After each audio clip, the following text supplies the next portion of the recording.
Ajmo još reći 2-3 velika utjecaja na čovjeka za Zagreb, a nisu iz Zagreba. 1, 2, 3, svak mora reći jednog.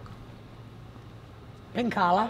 Penkala? Eduard Penkala, koji je živio i radio na današnjem trgu Kralja Tomislava 17, a u Praškoj ulici broj 3 je imao svoj ured. Tako, i ništa drugo nego je patentirao i prvi ručno stvoreni sintetski praškasti prašak.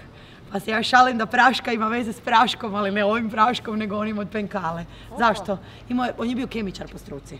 I on je bio tu u Zagrebu u svojem najplodonosnijem području kao i periodu kao izumitelj. Penkala, kako je dan danas zovemo tehnička olovka, odnosno sa kompaktnom tintom, je izmišljena ovdje 907. godine, a godinu prije, jako važno, tehnička olovka sa grafitnom minom unutra. Od čega će nastati preteža njegove velike investicije tvornica olovaka Zagreb. To Zagreb, tako je.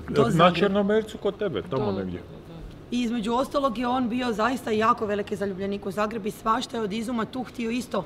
Dajmo ljudima, dajmo da koriste, idemo unaprijediti Zagreb silno. I kao i Tesla imao je neke svoje neobične običaje. Kažu da su ga pratili u Narodnoj kavani, koja je na području današnje školske knjige na trgu, da su ga pratili da svako jutro u 9:30 dolazi ispijati kavovinu, što bi bila naša divka današnja recimo, što su proizvodili Johan Frank, ali tata Frank, Hinko Frank i sinovi, i pio je to i jeo prženu teleću jetricu.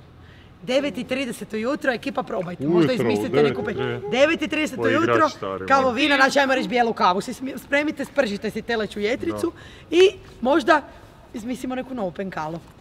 Prvu poluautomatsku mehaničku četkicu rotacijsku za zube je izmislio ovdje, između ostaloga. Da, i da ne pogriješimo, dvomotorac, primitivni, ali prvi avion dvomotorac kojeg je on dovršavao i isprobavao zajedno sa Izidorom Kršnjavim, hop, na Črnomercu.